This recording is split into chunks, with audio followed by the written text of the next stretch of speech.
So myself and the other gentleman here in the red coat, we are portraying what would be considered restoration soldiers. So this is a time period from 1660 up until the 1690s, where the British actually started to regiment the uniform. As you can tell from the other individuals who had brown coats and green coats, and the officer in there looks very different. This was the time period right after them where everything started to become more regimented. So as you saw with him explaining about the pike demonstration, there were still pikemen during this time period. They still wore the armor and everything, but something that was happening was the muskets became bigger and better, and the armor was not bulletproof. So it became silly to wear it on the battlefield. So eventually the pikemen lost the armor, and then eventually the pikemen went to the wayside with this, the plug bayonet. So this was the first rendition of the bayonet, but as you can see, I can no longer fire. But this was basically the new pikeman it was the job of the musketeer to defend themselves, basically. Okay. So eventually, as you'd see from the Revolutionary War time period, the pikemen were no longer a thing. The socket bayonet came in.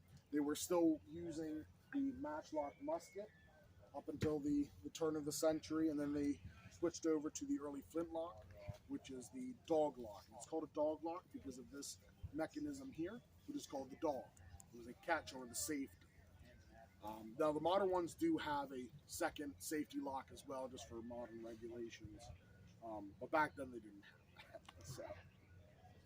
But as you can see, the cartridge box, they were still using this as well, which is called a bandolier of charges. This had 12 shots. What was called the bottles are called apostles, hence 12 apostles. So soldiers would have this or the cartridge box. This started going to the wayside in favor of the cartridge box.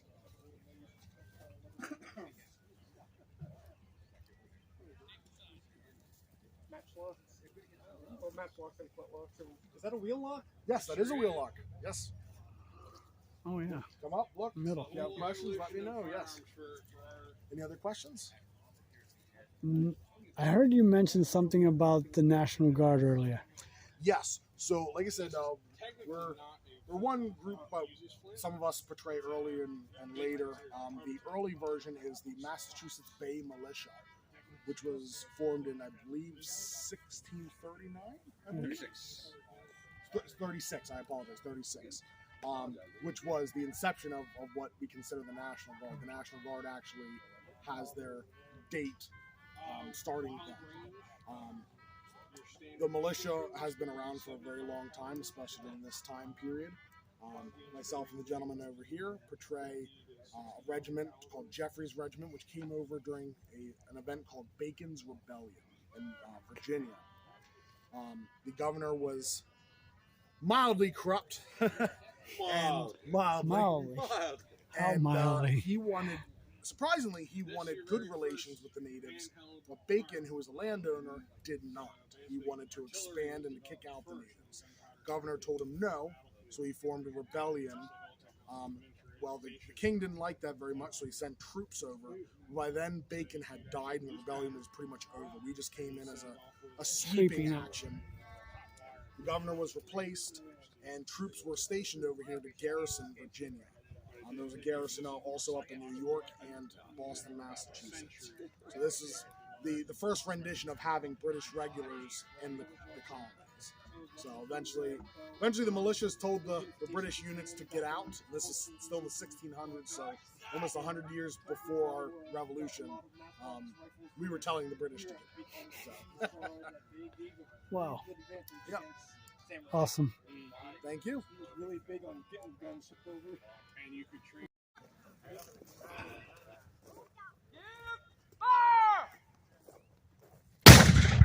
Cool.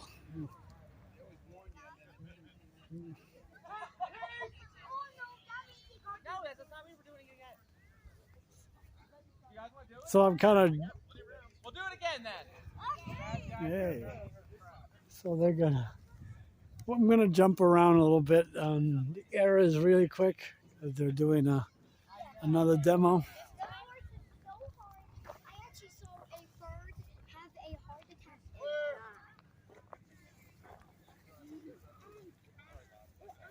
Something like this is what I did when I was in the military.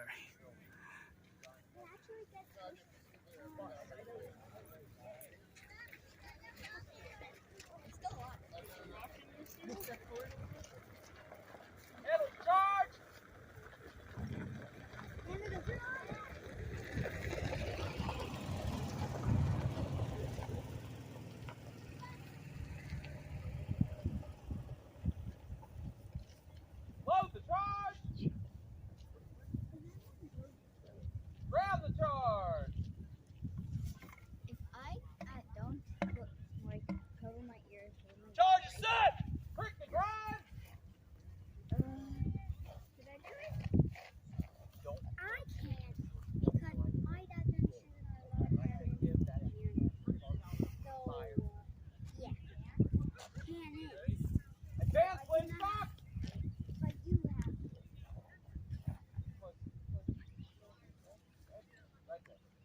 Give fire!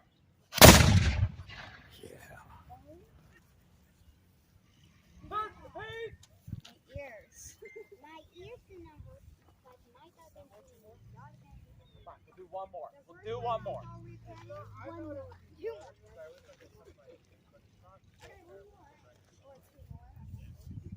And then they start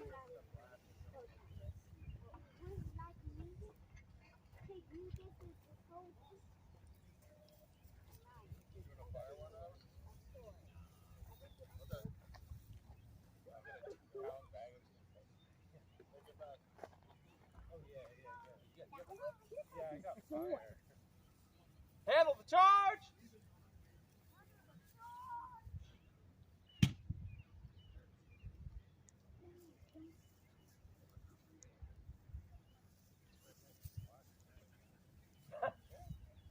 Load the charge! They're brand new, they're shiny. Ram the charge!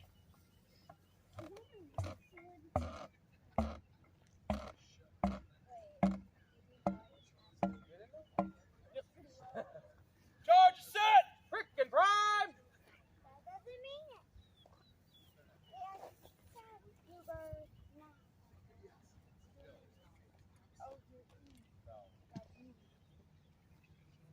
How old are you? 9. Me too. Question, is this yours? Oh, yeah. Fill it.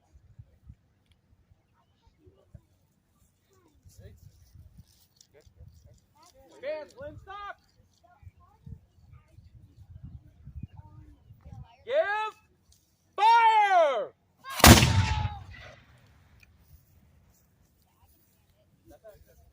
Search the teeth! Boys, you want to get the teeth?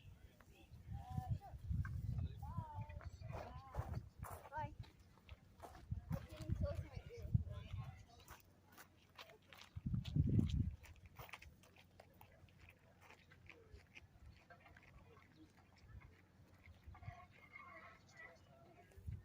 Clear.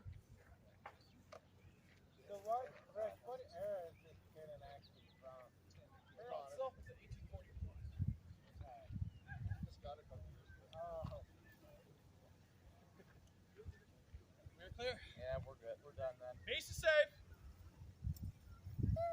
Now we're going to continue on to the next You don't, era. exactly. I almost basically was wearing this all day until it started raining yesterday because, and you're very mobile with chainmail as opposed to like the plate, armor down there. That's a gallaglass from the charter for the city of Dublin, 1583, which is fairly late. Yeah, our firearms are in play at that point, but He looks like he's something from out of the rifle. yeah, they fought with a battle axe. They're actually There's a halberd. Yeah, because the Irish originally brought them over. Gallaglass means foreign warrior. They were kind of mercenaries originally. They were fellow Gaelic speakers because for the Viking influence of them settling those areas, they had learned how to fight with a battle axe. And the Irish brought them over as mercenaries, then they just stayed in Ireland for the next 300 These years. are the lighter armed Irish because it's called turns, and they would just carry their swords rather than have them strapped to a belt. They wore a linen shirt dyed with saffron, which came from Spain, and they actually didn't use saffron. So they fade after a while. We've got one, there's a couple of them now faded, one around for a while, so they're starting to fade. And you sometimes see that in the illustrations. There's a making it fade to a tan color almost. These guys have taken off their jackets because, as the Lord Deputy Barlin said, when they come to the picker, when they start to fight, they actually fight with just their shirts. And they go bare-legged, bare-footed because they want better purchase on wet ground. Yeah, you can see that there's a shield over there, Targe. This guy could be holding a shield, but instead of you keep your hand still being able to use your hand, you would just use a plate armor Just on the just on the one arm. So you can. This would be for that purpose. Probably something like this. You can shield off blows with that, you know. So charges were in use in Ireland too? Yeah. Oh yeah. That's based on an Irish. That's charge. the O'Donovan family charge. It's in their house to this day, along with a knife. There's a story behind the it. bagpipes as well, by the way. That was used kind of like bugle calls for. You see the piper there, and he appears as well with these people. That was their military instrument in the Gaelic countries. The Scots began using it that way as well. And they kind of preserved it to this day in the British Army, ironically enough. Watch it, bud. So that's who we have to thank for the survival of the bagpipes, because it was on its way out after the Scots were conquered. The Irish stopped using it a little bit earlier, but it was the same tradition. So a lot of the music was the same across the North Channel. If you got any questions, they have. This is the typically Irish sword. It's a ring-hilted or ring-pommeled sword. They would hilt them themselves from blades that were imported, brought in oftentimes by Spanish fishermen who would bring bundles of German blades, and the local smiths would hilt them with a particularly Irish type of hilt. And they would also scabbard them their own way with a square-ended fringed scabbard, which, as I said, they would discard when fighting. That's the sheen, the Irish knife. I've got a book out on that now. Not well known, but it's a cognate of the Scottish dirk. Yeah, very similar. Single edged with a thick back and a very long blade in the case of the Irish sheen, usually. Not all. Some of them are on the shorter side. And they have a now these were made in their entirety in Ireland. They have a there's not many surviving ones. There's only about 15. So we were able to gather information on all the surviving ones. All the known ones are in the book. And hopefully there'll be some others that have it out. Now you're looking at the darts over there. Those are darts. You throw those. That's what the kern, the lightly armored fighting man of this time. Bring some of those over this way. Each currently carry about 3 of them. Easier access. But yeah, these were thrown. The kern is just to give you an idea. The two warriors were. This is the kern right here. You can see he's lightly armored. All he has like 3 or 4 darts. Here's a gallowglass who's fights with the battle axe and the padded jacket. And over that you wear chainmail armor, and then you fight with the battle axe and you have a helmet as well. But the kern is he just fights with darts basically. Some of them are headed for armor piercing, but not very many of these heads have been found. Usually they're barbed like that. Yeah, they go in. They go in and they don't come out too easily, as you can see. So, and it's not necessarily a killing weapon. This is the same time frame as Shakespeare's writing his plays. And I have an account from one of his plays, King Henry VI, Part 2. He talks about one of the characters had been in Ireland. He came across a group of kerns, and with his thighs with darts were filled like a porcupine, basically. So basically, he had 2 or 3 in each thigh. He's living to tell this story. But it ends your day basically, you know, and you can be finished off by a gallowglass as well. So even though you're not going to necessarily, and horses don't like these. The other effective use of these as well was sometimes the English are on horses and they're trying to get away from the Irish.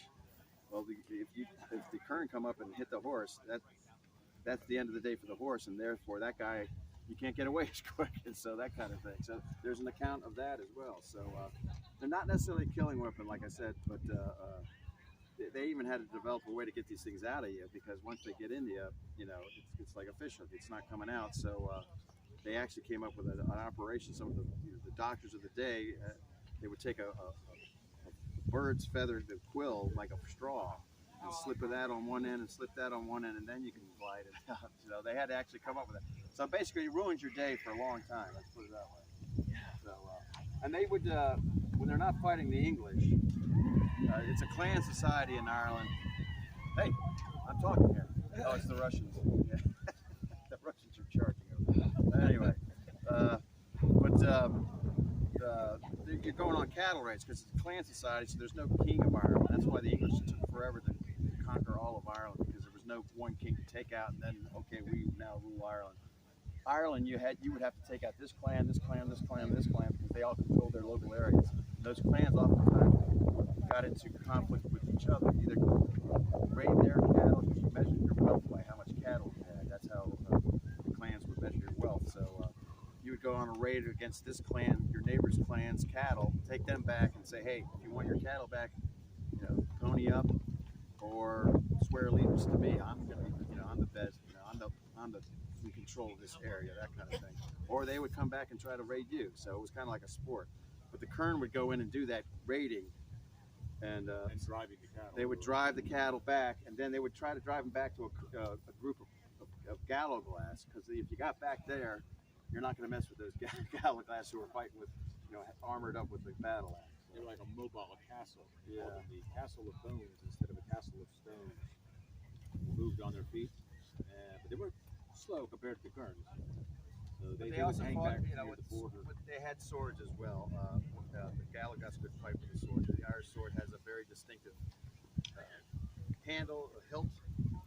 The blades were brought in. They're from the steel was the best steels in Germany. So Spanish fishermen would fish off the coast of Ireland. They would also trade with the Irish. They would bring the blades in, and the Irish would put their hilt on them. They came up with this very distinctive open ring pommel. Gives it a different balance, so it serves a purpose. The pommel is how you pummel somebody. It's another way to use your sword is you can pummel somebody with your pommel. So that's it serves that purpose as well. So, but another thing that the Irish did especially when they were fighting the English, they used the war pipes, the bagpipe. My brother plays them. They would have distinctive calls. The English knew. They could recognize the Irish, if they were retreating, because they could hear that bagpipe, and they knew the call that meant, they're now they're retreating, or they're going to come forward, that kind of thing. So they use the bagpipe, and it's a very effective outdoor instrument for that. So, yeah. Any questions? What are the wooden Yes. This is. It looks like. And you could clobber somebody with one of these, but it's actually the national sport of Ireland is called hurling. They still play to this day. And you see that tree over there? At the very bottom of the tree, a tree branches into the ground. So they still make the sticks to this day the same way, but this one is actually based on one that dates from the 1500s. And we know the game was important to the people who were portraying the gallows glass. There's a gallows glass gravestone with an Irish sword. And it's a gallows glass grave, Irish sword, and we're carved in it. Right next to the sword is a stick like this, and the ball right there, carved into the gravestone. So the sport's played to this day. You can look up Irish hurling on YouTube. It's the fastest team sport in the world on 2 feet. The shape of the stick now is made the same way, but it's more semicircular, and so it's played mostly in the air. You throw it up and you hit it. Field's much longer than a football field or a soccer field, but it has like 2 soccer goals with goal posts.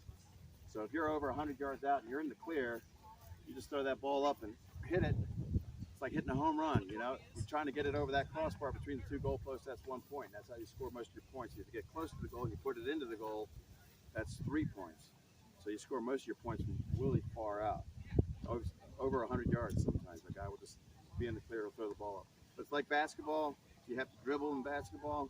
When hurling, you can catch that ball and you can run with 3 steps only, and then you can't hold it anymore. You can only run it with in your hand for 3 steps. And at that point, if you're in the clear and you want to keep running down the field, and you don't want to pass it to one of your teammates or anything, or just hit the ball down to the other end of the field to get it away from your end, you can get off a run. You put the ball on the flat of your stick. These guys will run down the field with the ball balanced on the flat of their stick, either tapping it or just balancing it. I've seen a guy running down the field, literally the ball falls off, accidentally, but he just bangs it off the ground, catches it, put it back on the flat of the stick, all while he's still moving at full speed. So you'll see that. If you look it up, Irish hurling. It's a fascinating sport. It's so fast because the ball's literally you're hitting it, sending it down that way. They catch it. This guy's going to pass it over here, and he's going to hit it back the other end. it's so fast that you don't pick up the skill, but it's got a lot of skill in the game. So this is how the balls were made back in the day. The modern ball is looks like a baseball. It's a little bit lighter than the baseball, so it flies much further. But the balls, how they made them back then, we know how they made them again because they were preserved in bogs. Everything I'm wearing, wool, leather, this stick, these balls are all based on surviving examples because Ireland has these bogs. Anything that gets into a bog gets preserved if it's wool and leather. So we know how they made the ball.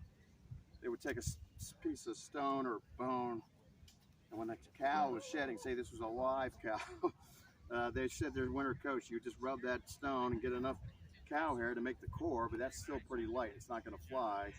So then they took braided horsehair and braided that around that core, and so that's what the ball at this time. And this thing will fly. I mean, we had a hurley player test this stick out with this ball, and he's able to get it to fly. So yeah, but yeah, that's the game. It's the game of hurling. They play it to this day. They have each county in Ireland has a team.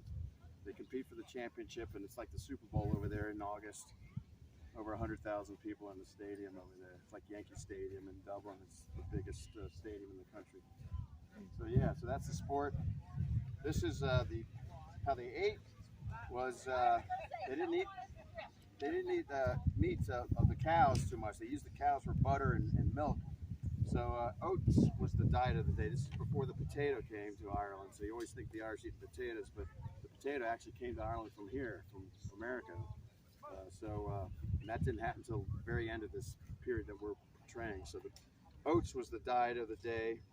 So when they're taking their cows from pasture to pasture, the woman would have a hand stone mill basically in that pasture, so they wouldn't have to carry these things around with them. But you'd have to do your daily grind. You have to have a couple of meals a day of trying to make oat cakes. That and jars of butter would be in this location. So you just grind up your oats. You put your oats in the middle here. This is called a quern. It's a hand stone mill. You just grind, and you grind it up until you get enough flour to make yourself, mix it with water and roll it out like a pancake. You make yourself an oat cake, and that and butter was like the main diet of the day. So,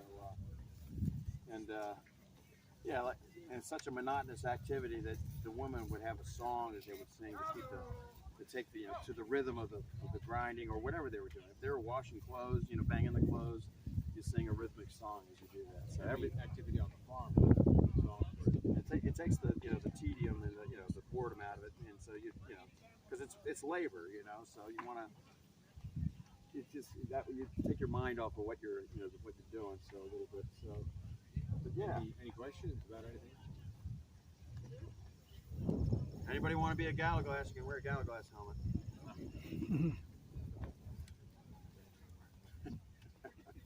we got big heads, so they'll fit. This is Irish. Yeah, we're Irish. We're both Irish. This is all native Irish costume. This is the Lena shirt. Wear that. You can show them pictures of it. It's all native Irish costume of this time frame. And once the English conquer all of Ireland, they banned wearing this clothing. Yeah, your fingers might get a little greasy, but you can wipe them off on the ground. You can pick it up if you want, if you're willing to get your fingers greasy. 25 pounds. But once you get to 1, 2, 3, go. Fancy. So we are currently enjoying a nice little bit of relaxation after shooting off the gun. I caught that already. But yeah, Dorothy over there is a 6-pounder. She's called a 6-pounder because we shoot a 6-pound iron shot from her. Yeah. But we also have other options, just shooting bar shot, and then grape shot. Cool. So your anti-personnel, I don't know. and your anti-ship rigging and sails. So this would be more like grape shot? Yep. Yep. Okay. Yeah. Well, I have one less eye than the last time we saw one another. Yeah, okay. I'm sorry. How are you? Yeah, okay, man.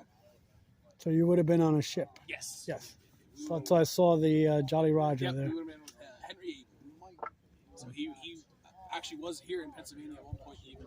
Oh, wow. Yep, he raided from Delaware all the way down to India. Oh, wow. You got it right. I didn't know that. Cool. At one point, the crew of the Fancy was it Philadelphia. He was the mayor of Philadelphia. Yeah. Had a little conflict even. Interesting. October with us does Cool. get weird because pirates, and for some reason, historic sites like to do their instead of summer with cocktails and tropical environments, they think of pirates and they go Halloween. So you need to approach the board about. So, the school of the soldier is the law. And I said, worst comes to worst, maybe school of soldiers. It could just be another Early November. Early November. I know we also that might be. And now we'll head to our next location.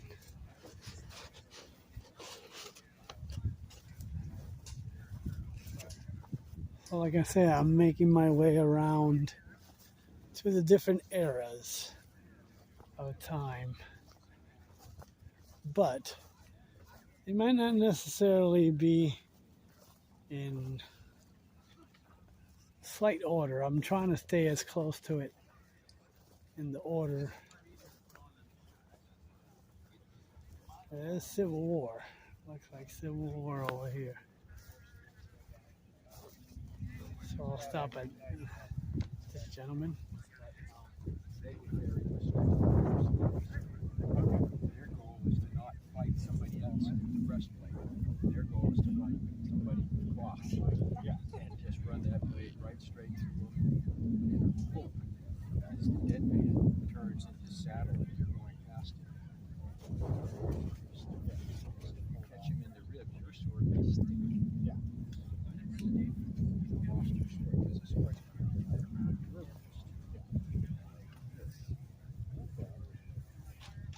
hopefully you don't use it, but maybe. So the cuirassier is the guy with the breastplate. If you've ever seen the tourism posters for the British Army in London, the cavalry units that are the full dress fancy bodyguard for the sovereign of Great Britain, they still wear cuirass, the steel breastplates, when they are on duty. They have big, fancy plume helmets. It's all about fashion. Keep telling people it's all about fashion. It's a huge part of it. Thank you. Thank you very much. So, thank you for staying away. No. This was great. Thank you. Yes. Okay. Since 5. Oh, 5. My good brother was a Marine in spite of my best efforts. Oh, well, you know.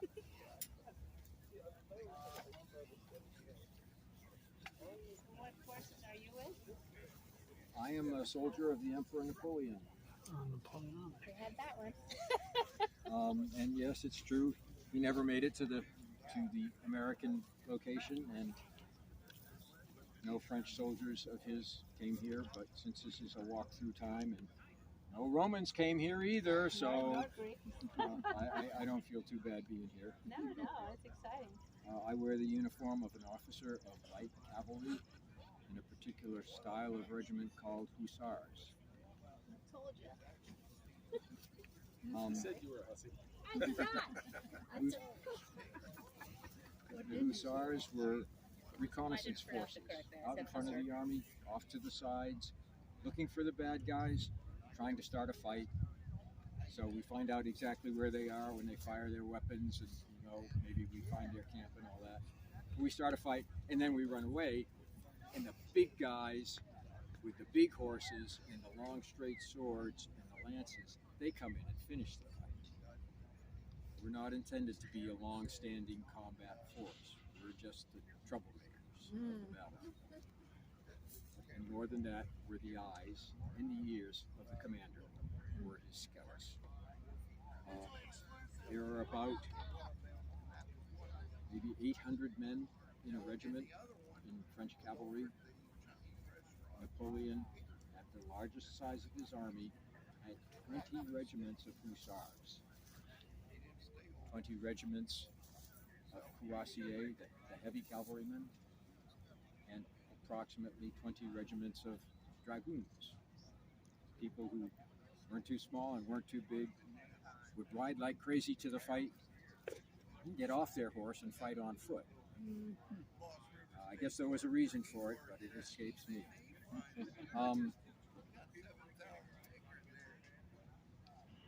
In the early days of the Empire, the 3rd Hussars were an especially elite regiment. But it's not really about combat, it's about fashion. We were the only regiment dressed in gray. This is my walking around town uniform. Walking, I have shoes on. When I ride, I have boots that match my gloves. Red tip leather boots. It's fashion. That's all we're hearing. Bling. Everybody is bling out their costume. Yeah, exactly right. This is overall it's called a bandolier. This is my cartouche, my bullet pouch. I can carry maybe 10 shots in there. But it doesn't matter because I can't load and fire pistols fast enough to use up 10 shots in a battle. If your horse is standing still, he isn't really, he's still moving because it's noisy, he's scared, you're scared. The horse isn't stupid, he realizes he can get killed, so he's nervous. The bullets for this pistol come wrapped in a paper cartridge with the gunpowder. You open the paper, we're not allowed to bring ammo on this reservation here, but you open it with your teeth, you pour a little powder in the pan, close the pan, pour a little powder down the barrel on a moving horse. Yeah, good luck with that. Anyway, then you drop the bullet in and you're supposed to take the ramrod out and jam the bullet down there. Not on a moving horse. So you've got one pistol, maybe you've got another pistol stuck in your belt, and now 2 shots, you're done. That's when it comes down to the sword, or maybe it's time to go home. But not a lot of pistol firing. The cavalrymen that have muskets, the cavalrymen carry a shorter musket, but it still takes 20 or 30 seconds to load and fire. But on the ground, once you've gotten off your horse, it's a little more efficient. What else can I tell you? We generally wouldn't have tents. It's stolen from the British. Usually we'll find a farm and sleep in the barn. That way our horses get fed too. Not stolen. Oh, my family's going. Thank you. Thank you. Okay, come back anytime. Yay.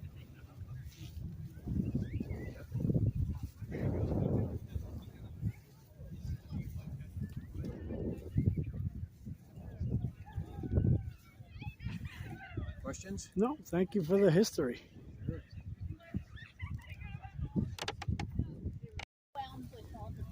Oh my goodness.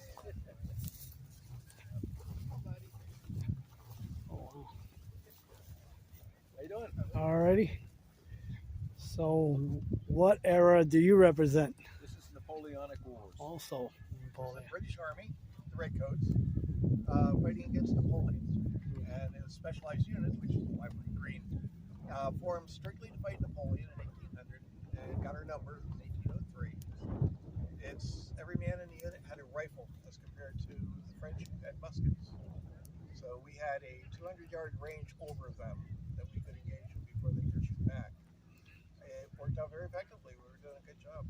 Shooting primarily French officers, and then the NCOs and the artillery. We worked unlike the British Army that stood shoulder to shoulder and you fired on command, you loaded on command.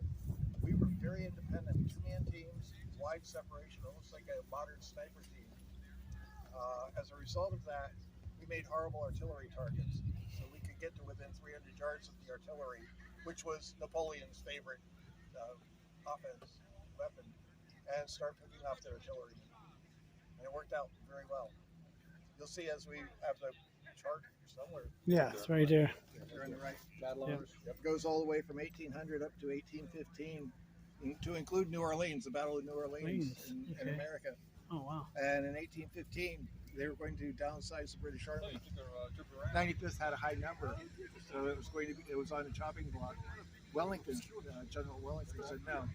redesignated them the rifle brigade, they still exist as the rifle. They're still specialized units. They're still in green. All right. And it's a field uniform. It's not a parade uniform. All your belts, everything is black. The rifle was supposed to be functional and clean. It's not supposed to be polished, which is why it has a brown barrel and the brass is not supposed to be shiny. Okay.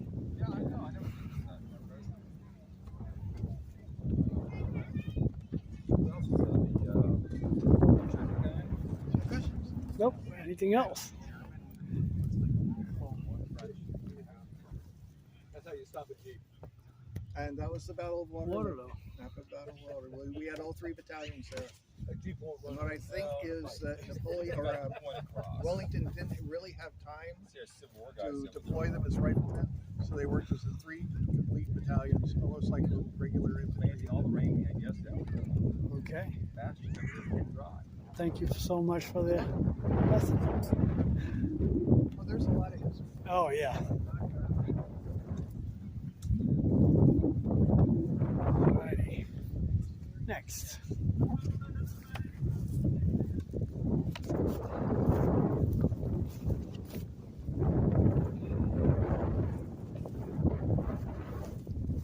And now we're going to walk back what I presume to be Civil War.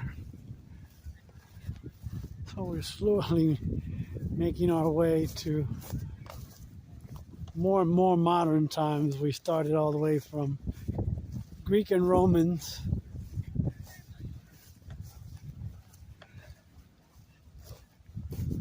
Hopefully we'll be able to do all the timelines by the end of the day.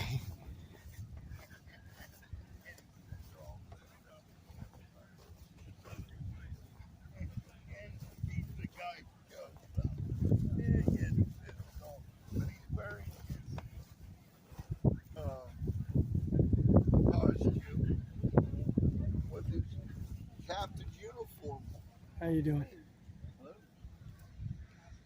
Oh, I got a kick, and because of him, he sold a lot of insurance, and that because of that, for some strange reason, pizza deliveries increased.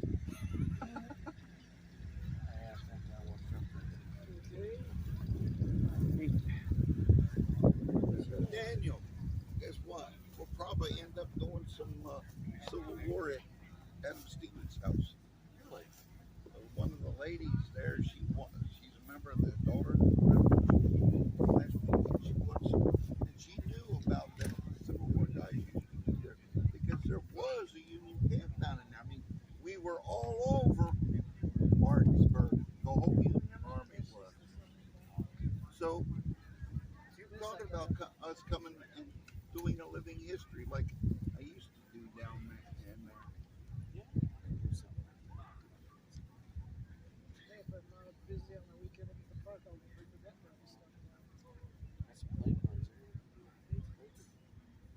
Matter of fact, guess what? We did one there. And we actually did one there. So right here they have a QR code you can scan about the event map.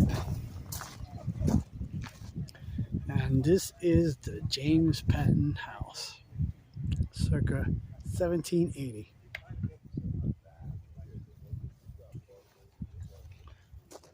And apparently the museum is open already.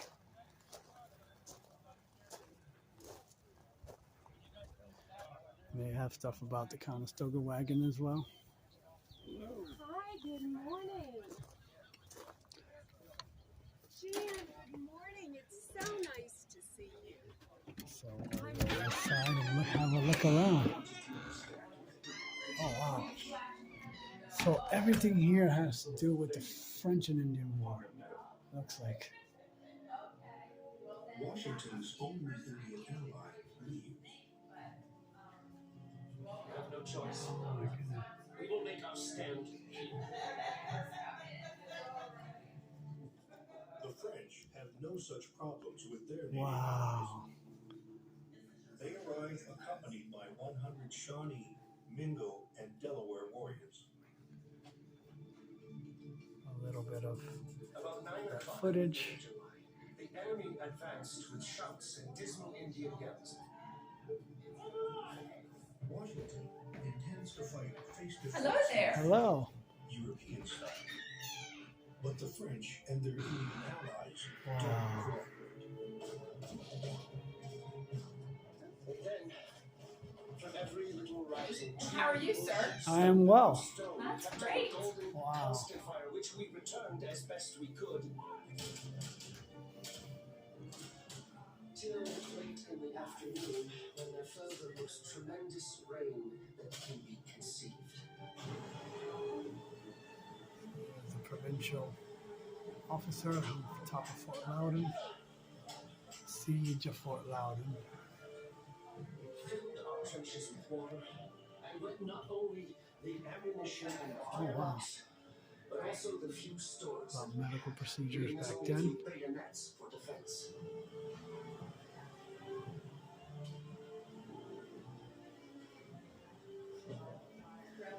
Wow.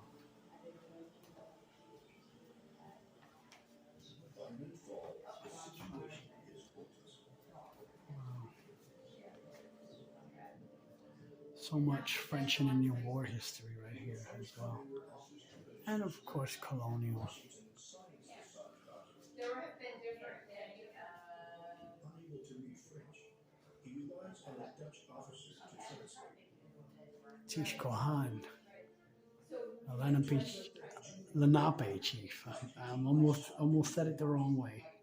Some people say it Lenape and Lenape, but it's Lenape. Is the proper pronunciation from what I was told at 2 locations already. Oh wow! K. Foreman. So we're in the gift shop now. Yeah. Wagner Pharmacy. Have you seen me at Wagner Pharmacy? Yes, that's it. Yes, because I used to work there. Yes, that's it. Because my mom and dad would get medicines there. Yes, okay. Are you That's where I making knew a- it from. I don't work Video. there anymore. Oh, okay. And who's the video But for? maybe I can give My you my channel. telephone number to contact me. Okay, yeah, that's be something I thought maybe would. I have a YouTube channel. Oh, good.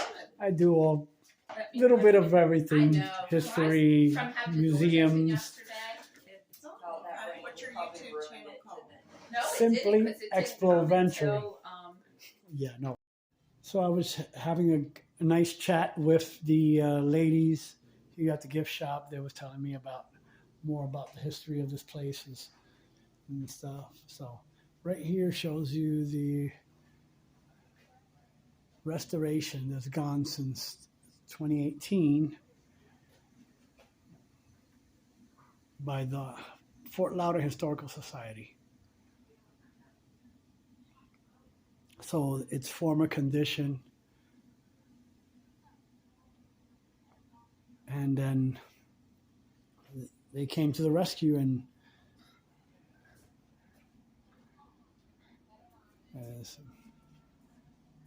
so I believe, I'm not sure if that's a restroom or if, I think this area we're allowed to go in as well. Maybe. Yeah. Oh, wow.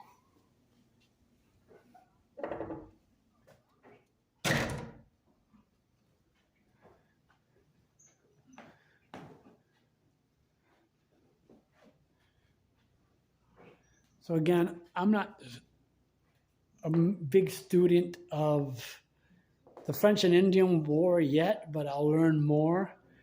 I'll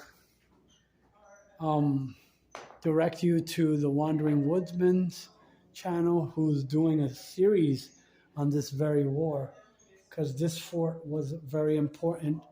Forts that line the mountains around here. And there's a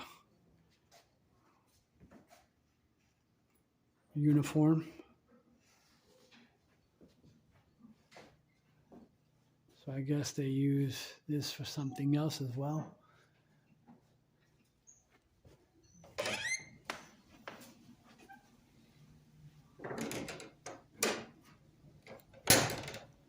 And let me get a picture of the sign right here as well.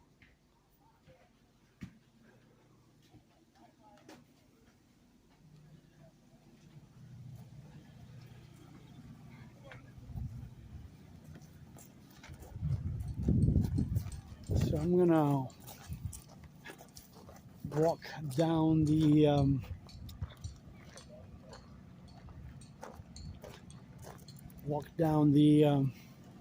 path here, down McCullough Lane here,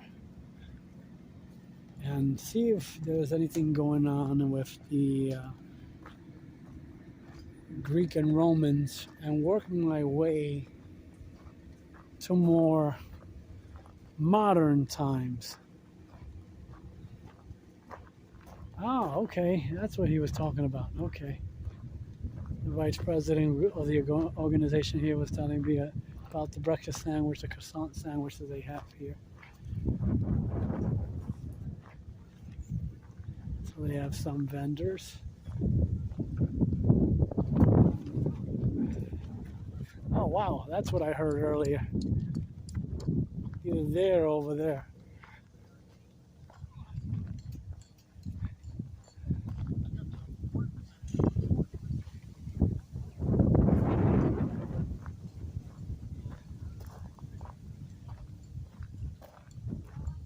So I will try to cover at least a little bit of each era. I don't know how much, because we only have like 6 hours here to get a little bit of information.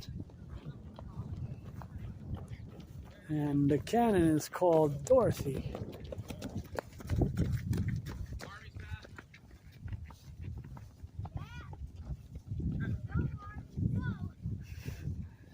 Can't wait to check that out when it gets fired. It's similar to, if you've seen a Civil War cannon, it'll be similar to that.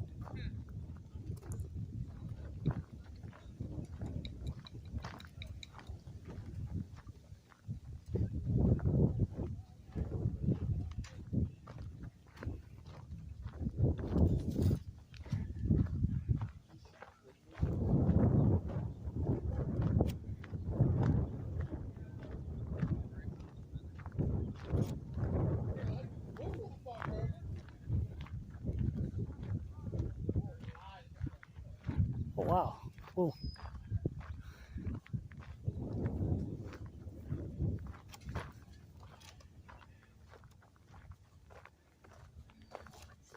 So I wonder if you can shoot the bow here, or is it just a demo?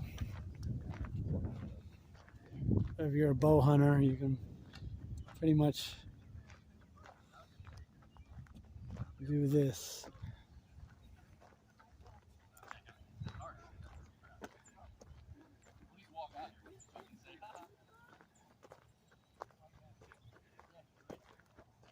So they're more dressed like medieval times, I guess.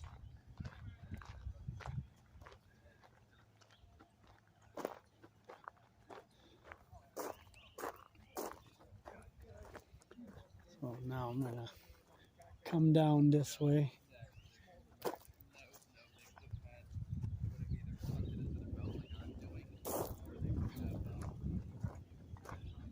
Down McCullough Lane here.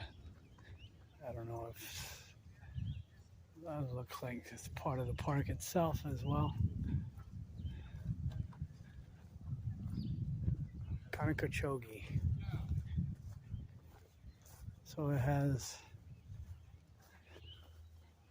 the pronunciation.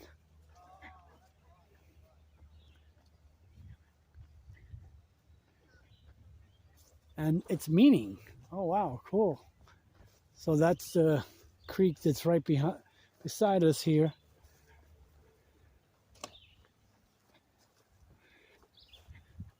So here's the Conococheague, which means indeed a long way.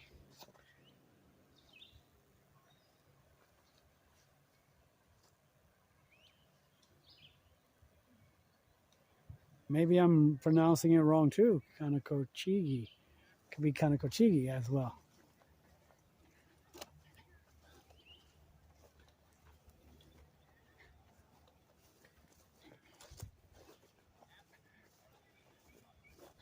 So now we're gonna walk down.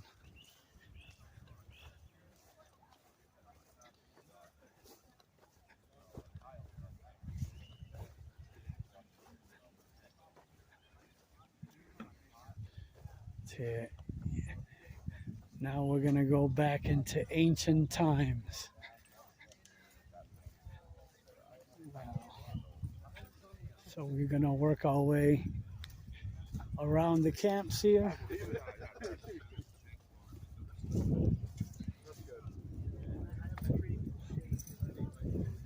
We're gonna start from this corner and work our way all around. So this is the Greek phalanx. Beautiful. Look at the shields. Look at all those shields. How beautiful they are.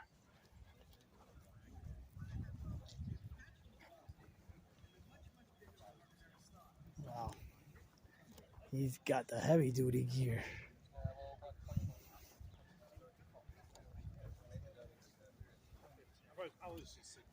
Heavy duty camera.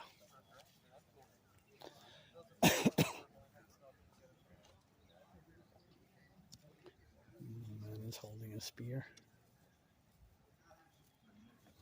Wow, cool. Wow.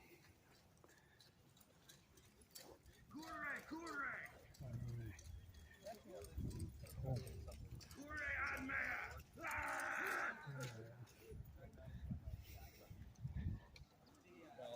Showing what their diet was as well. Welcome to ancient Greece. Yep.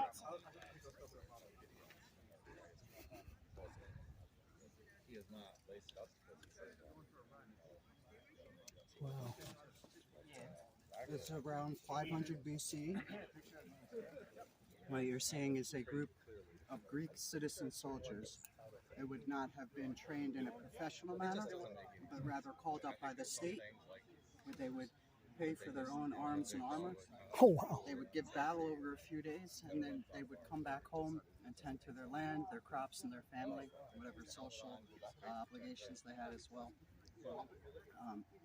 But it's independent city-states that made up a larger Greece. There was no nation at the time. Okay. They identified under it was under city-states or kingdoms.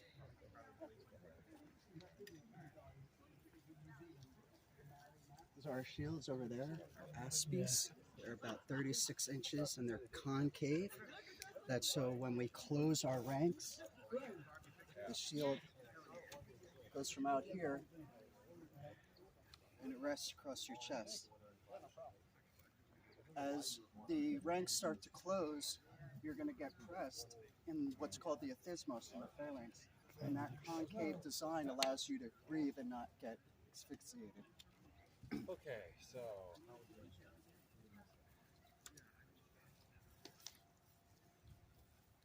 how long do you think the dory was? About 7 to 8 feet?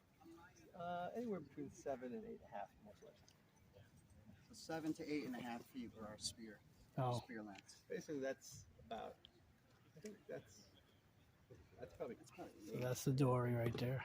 And so you can see, he's actually probably the size of many Greek warriors. So that's a pretty good size spear for a warrior.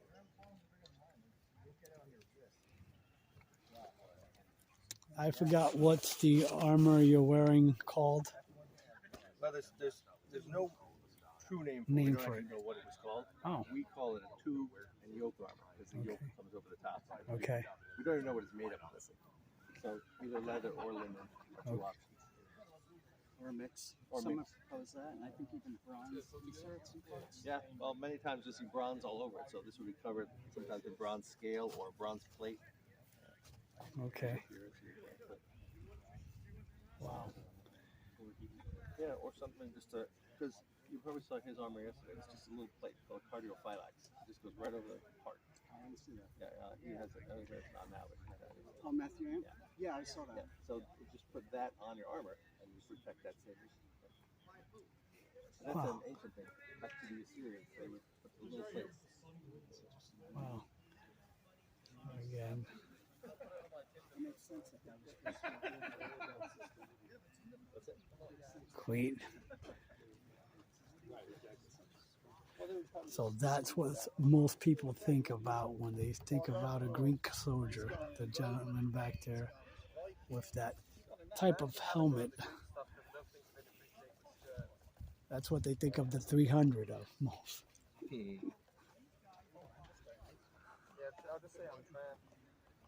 Wow.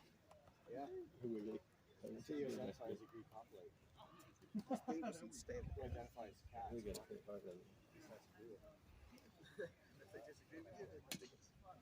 Thank you for your information. Well, they hired videographers and Wow. photographers to basically be there all week. And that's the great frustration. I think the problem is they shot so much footage, did so many photos that editing them is a tedious task for the organizers of like protection. Most of the stuff hasn't been I'm actually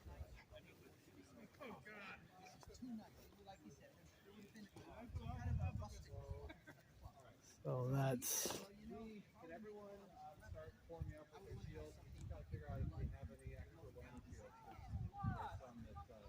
But like, there's too much. It's too much. so they're going to be doing demos throughout the day as well. So of different parts of the culture of the phalanx. They're doing a marching drill. I'm sure they probably already did it because it was at 9 o'clock. And then at 11 o'clock, they're doing a Spartan drill demo, kids and volunteers. And then at 1 p.m., they're doing a combat demo. So hopefully I'll be back in time for that to check out the combat demo.